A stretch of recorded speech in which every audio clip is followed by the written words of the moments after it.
and with me I have Jason. So tell me, first of all, what got you interested in teaching for WGU in Grand Canyon? Well, it all started, back when we were with VIP Kid. I enjoyed working virtual, and that was something after doing that I wanted to do full time. But of course, we couldn't do full time with that, even though we had all the classes, all the students ready there, and that's actually coming back now. I've seen a lot of students flooding everyone's schedule, but they didn't offer benefits, no retirement, no medical things like that. And so from that point, I just went online looking for online teaching jobs. And over time, they got more and more and more. And I had just happened to run into Western Governors, and I applied, and I was like, "Oh, there I am." That, kind of got me interested too. Mhm. Both Jason and I have worked for VIP Kid and the online teaching companies. But what got me thinking about WGU and working online as a professor is I'm looking at that next phase of my life, which Yeah, isn't happening yet, but I'm looking I for do. that. But both my kids are now young adults. They're in college. So I'm looking for the next phase, maybe, hopefully not soon, but the next grandparent. Yeah. And we possibly have talked about after the kids graduate college, Mhm. moving states, and who knows where my kids will end up. So I kept thinking, like, I want an online job where I could just Mhm. get up and go and visit kids or travel without having to worry about a job. So I started thinking about online jobs. And now that I have a master's degree, because we can talk about this, but my understanding Mhm. is you have to have, if to teach a college class, you have to have one level above what you're teaching. Yeah, typically, yeah. Okay, so if I have a master's, I can teach an undergraduate classes. I can't Yeah. Mhm. teach. Okay. Yeah, I started thinking about WGU and wondering about it. And then you posted a job that Yeah. came open on Facebook. So Yeah. that's how Mhm. we started talking about this whole Mhm. thing. You said they took down that job, but if you want to talk about that one or talk in general about what jobs might be open right now. Yeah, that job in particular was for ed leadership. I know used to WGU just offered a principal certificate, and they're now expanding to where they offer superintendency and all that. And so Western Governors has a different setup compared to a lot of colleges. Their faculty is separated between instructors and evaluator, which I'm an evaluator for them. Okay. So the way that goes is instructors, they have no grading and no assessing. Oh. They do all the teaching, working with students. And even then, where it's a competency-based college, they have a competency-based model. A lot of it is, while they're still there to provide instruction, you're more contacting them if you need them. So if you're in a class and you know you're very competent at it, you just fly through it, take the assessments, do the work, and move on to something that you need more work on. And my job as an evaluator, we do all the grading and all the assessing, things like that. And so anything for my job, I work in the special ed department there.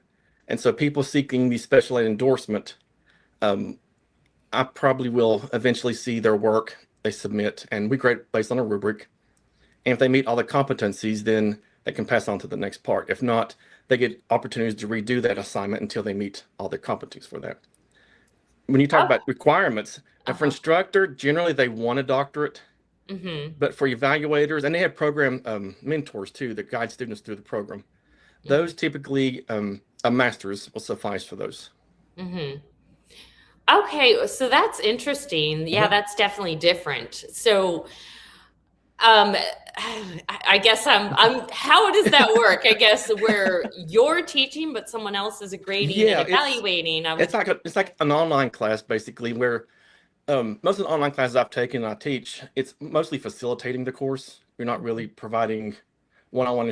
Some instructors choose to do that. They'll Mhm. offer like moments let's meet on Zoom or moments we'll meet on Teams and I'll go over some concepts, especially some of the more technical programs at WGU. But when you're in a class and you submit a task or submit an assessment, I go online on my end. I have like a queue of all kinds of different assignments that are assessed. I don't see the students. We're not supposed to see their names. So it's Mm. supposed to be a very unbiased assessment for that. Mhm. So that takes away from the teacher saying, "Oh, I know so and so. Let's give them a lot easier." Or, "I don't Yeah. like that student. Let's give them a go." So I don't even know the student. I don't see their names. So it pops up, and I have a rubric, and I go through their assignment and check it. If they don't meet competency, I give them feedback on this is what you've done right, this is where you missed the mark, and this is where you can improve on it for that. So for my job, where I'm not student facing with WGU, I can just log on and do my hours anytime I want. So there's sometimes especially during the summer when my sleeping's really off. Yeah. I could be up at 2 in the morning just working if I want to. Or if I'm not, I've been in a vehicle before. I've used my phone to ping off of that, and I'd just be riding as a passenger, working my hours for Western Governors, scoring assignments for that. So, Oh, that's great. Like that would be a great second job if you were a commuter on public transportation. a lot of staff positions, they've moved back to the office, and they're based in Salt Lake City. Now you'll see a lot of nursing jobs like this scattered throughout the country, instructor labs, in a lot of hospitals for people wanting their nursing degree, because a lot of nursing students, of course, they need to be in person too. Right. And so they have a lot of, they're scattered all over the country like that.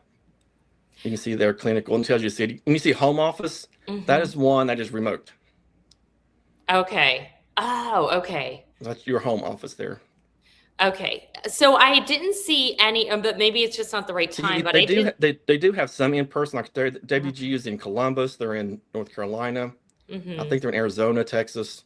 They're scattered throughout the country for that. So, Okay, so if you wanted to be a professor, there's an evaluator like I am. There's part-time. Okay. If you have a social work degree. Uh-huh. And they don't have a social work program. I think that goes under like there's some kind of health degrees that require some social work courses. So, I see. So if you wanted to be the teacher and not the evaluator, I don't see any jobs here. Yeah, you'd look for instructor. Yeah. Oh, okay. Okay. Well, I didn't go to the second page, but or is it just timing? Is it usually like the it's end a lot of of timing. See, if you have a degree in cybersecurity, some technical degree, you can be an evaluator for that. The most flexible ones are evaluators because you're not student facing, so you can work anytime you want, 24/7.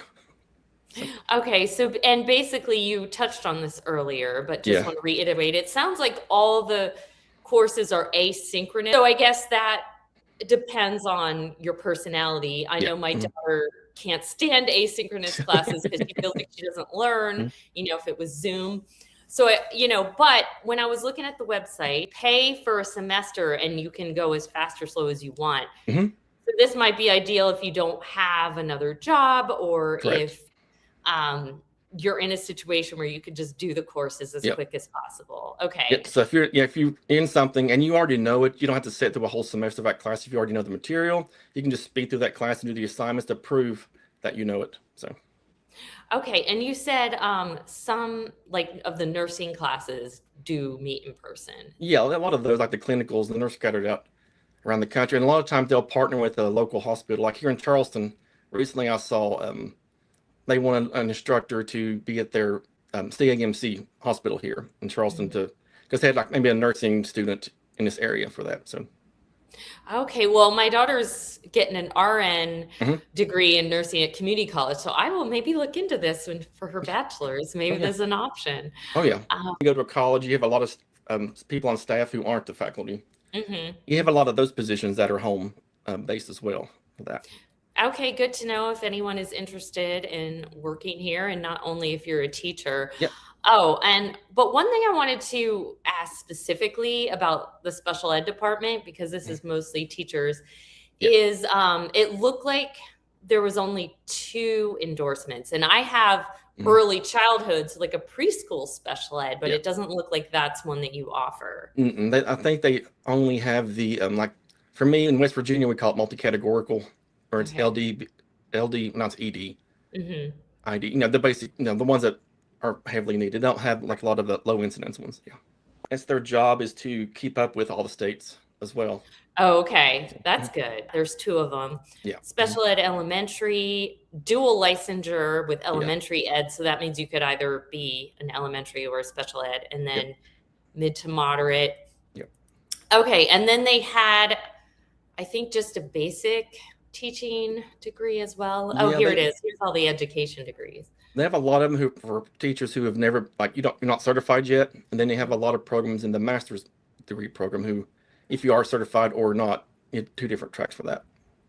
Okay, and so here there's different ones, but looks like science and math are always high demand Oh yeah, areas. Oh, and special education. So they have all the yeah, sciences.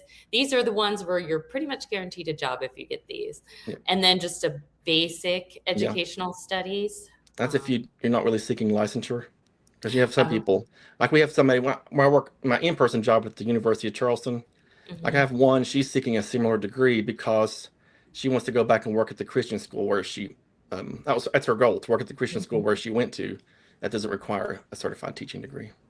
Okay, so I was wondering why people Yeah, would some people get do a. that, or sometimes they want to be a teacher's aide. They're not really wanting to be a teacher. Their goal is to be the teacher's aide. That's where they feel they're best suited at. So, Okay, and all districts are different, but my oh district yeah, does pay more if you have an associate's or a yeah, degree as or a teacher's aide. we do too. Yeah, West Virginia does that. Yes, and I work in a Title I school, so I think Oh, if definitely. people don't have a degree, then they have to take a certain test Yeah. Mhm. to be able to teach in a Title I Oh, really? as a Wow. teacher's aide. Yeah, yes. Different schools at WGU. They have Oh, business, technology, healthcare, and education. That's what they're for. oh, okay. And then we're talking a little bit about the Grand Canyon University as well that you work for. What kind of degrees do they have there? Oh, they have. we don't have. Everything. We don't have time on your. Oh, okay. That It's a college is. lot. It's a very huge. Well, WGU is one of the biggest in the country. I looked them up the other day. I went to recently just the School of Education. We went to a summit. Every year they have a summit, like in August or September, and there were close to 10,000 of us there, just Mhm. on like either instructor, evaluator, mentor, like that. That's not including all the others. So times that by 4, that's how many Mhm. people are employed probably at. Probably more than Oh, that. okay. Well, that's good too if people want more options, Oh yeah. if you're watching this and you want to teach, because I know she's not, I don't see her in the chat, but I know my cousin was Hmm. interested in working, Now but Yeah. Now go Grand ahead. Canyon, they have like all kinds of different degrees. You'll see them post from like the part I do for I'm sorry, Grand Canyon. I'm getting mixed up. Is early childhood special ed. I Hmm. look the courses in that. So I teach a lot of the courses every 6 weeks. They're 6-week classes. They're graduate courses, and I'll just get an email once you're already hired. They'll put you on some kind of roster, and it's an automatic process where you'll get an email saying, "Here's a class that's available," and you Mhm. just reply accept or reply decline, and it gets added to your roster of classes every 6 weeks. You get something. So, Oh, okay. So that's good to know because that mhm. is where my specialty is in early childhood Yep, special education. So if yep, I can't work for WGU because yeah, they don't work for have that, them. I can work for Grand Canyon. Yes. Yes. So is it possible though to work full time for either of these universities? Now, yeah, Okay. WGU, well, I work full time for them, and they have an excellent, probably better benefit package than I've ever gotten in public school or at my in-person job at UC. Wow. And Okay. so they have a very good program. They have really good insurance, all the benefits. If you're part-time, you can still get you get paid time off. They're sick and personal. If you're Hmm. full-time, it's called FTO. It's called flexible time off, where you don't really take any days off. You just, if you need it, you take it. Hmm. As long as your manager approves it, you can take any time off you need. If you need more than like 5 days off at a time, it has to be like a step level above your manager to approve it. Um, they give annual bonuses. They Oh, do. nice. It's and they send you on summits every year. Like one year I went to Orlando. Last year we went to Salt Lake. This August, no, September, we're going to San Antonio. And so, Nice. yes. Okay, so a job that pays you to travel. This sounds Oh yeah. So better, yeah, better. WGU is a full-fledged job. W-2, you get benefits. Grand Canyon, I think they want their full-time to be in person, Oh, because okay. I think that college wants their full-time faculty doing research and all that.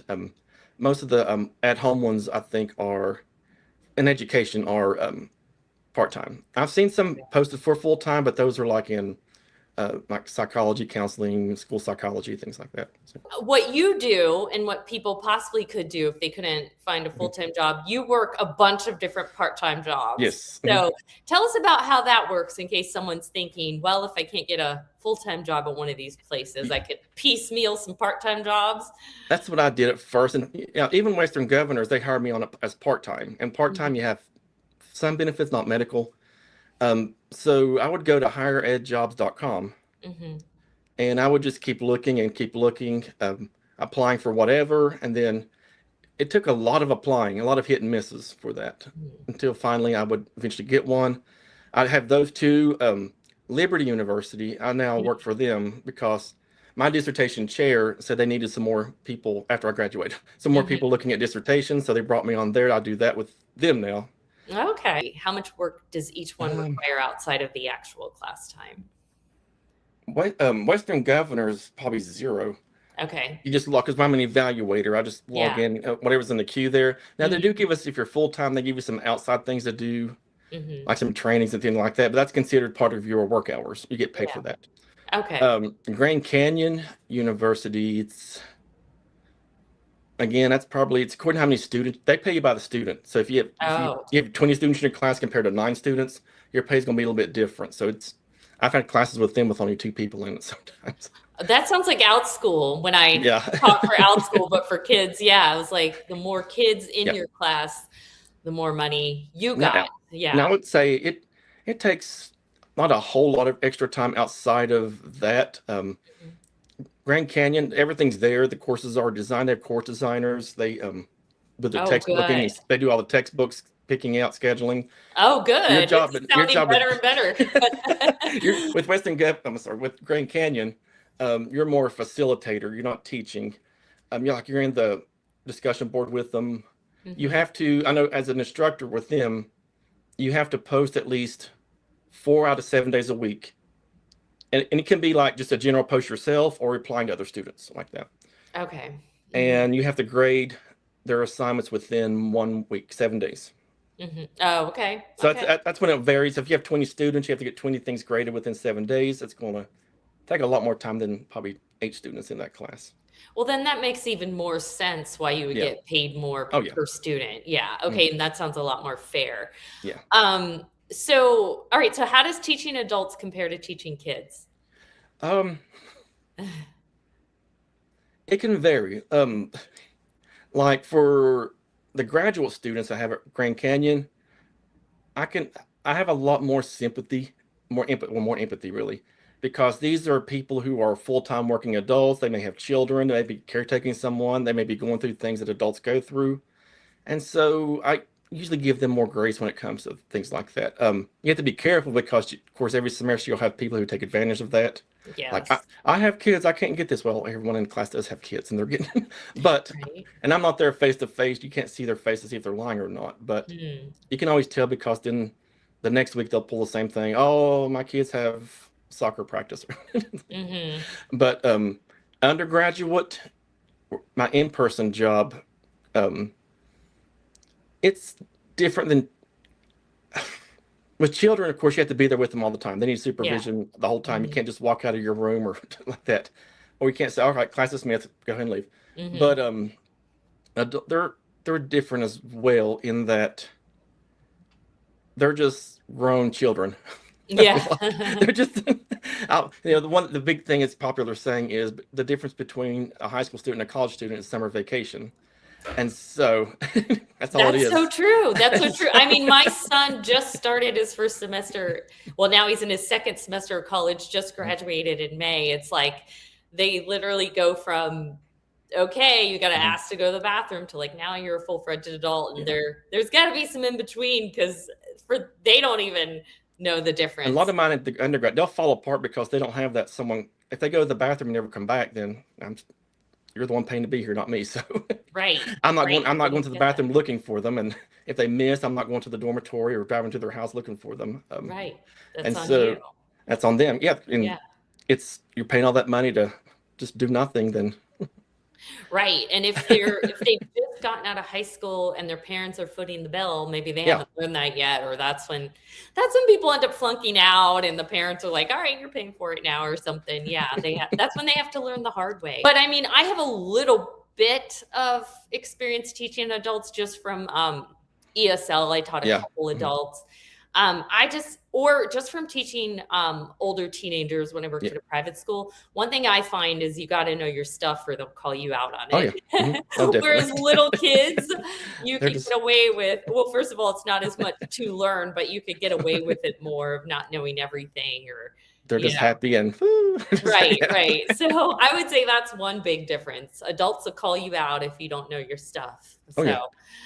So this is the salary range, and I assume this is That sounds right. But for instructors, I know, Okay. and even on the job posting at WGU, they'll say it's very unlikely you'll get the top range I saw coming that. straight there.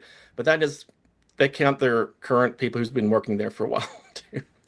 Right. Well, that's what I was Yeah, thinking. If it's an average, it's going to yeah, be the people with the doctorate degree yeah. teaching the high level and being there a long time, along with the starting salary Now people. instructors are on salary. People like me who are evaluators, you're on an hourly base. Okay. Okay. Well, that at least will give people a general idea Yeah. of Mhm. what you might get paid if Oh you yeah. work there. They're 364-day schools, so there's something going on. There's always somebody working in either instructor or mentor or evaluator. So even on holidays, Thanksgiving and Christmas, there's people working. So you'll be there the whole time. You don't have to work on holidays if you want to, but there's people who volunteer to do that. Right. Probably people who don't have family or in another Yeah, just country oh or. yeah. So they're every day I'll go and look, and there's some kind of job posted every day, like 2 or 3 jobs posted every day. So, Okay. Okay. So that's good. That's a, mhm. um, And the instructor and evaluator jobs, you have to grab them real quick. So you can't just oh, check once a week. You have to be there if you really want to get in there because mhm. they get so many applicants who want that remote position, especially if it's full Yeah. time. They'll get in Right. there and they'll just have. Sometimes I've seen them cut it off early, like, oh, we Mhm. got like 100 applicants, shut it down. And so they'll do that. If you don't get the job, if you don't hear from them, like for an interview, don't get discouraged. Just keep applying. Once you make a profile in there in Workday, it's easy to apply for other jobs. You just change what you're looking for, maybe update your Mhm. resume and just click submit.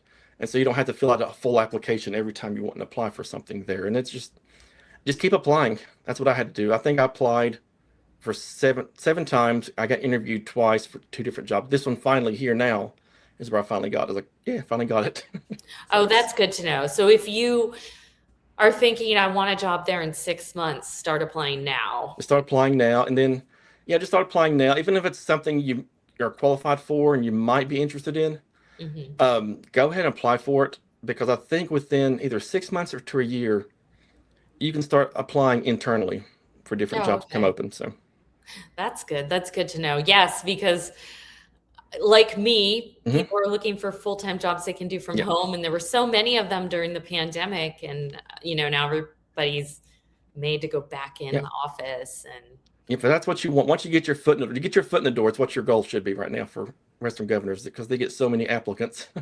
yes. And then So you said for Grand Canyon, stuff comes all the time and yeah, they're about the same. Yeah, they're about the same. Every so often they'll post some education related. Um, Mhm. a good one to go to if you want to look at all of them together is higheredjobs.com. Higher ed jobs. I'm going to write that down. I'll put Yeah, it in the description too. even on higheredjobs.com, they have a section for online and remote, and there's colleges all over the country, all over the world, really. And that Oh, website, if you're looking for an in-person job too, they have it broken down by state, by country, military base. The main part is don't if you apply and you don't even get an interview, don't get discouraged, especially Western governors. Just mhm, apply for the next one. Just keep applying. Eventually, you'll get an interview. The other interview process is kind of a little longer. I mhm, know as teachers, we're used to just going to the board, applying, interview, and got the mhm. job.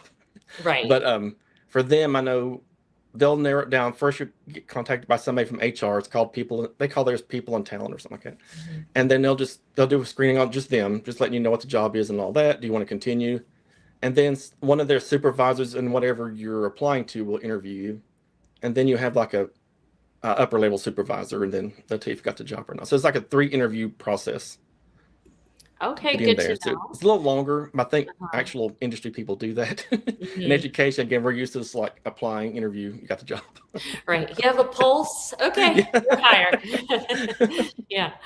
I'm gonna show your YouTube channel. I know you kind of just do it for fun, and you said you haven't been Yeah. very It's active it's been lately. probably over a year since I've All right. Well, Jason, thanks for coming on. my pleasure. And yeah, and you know what?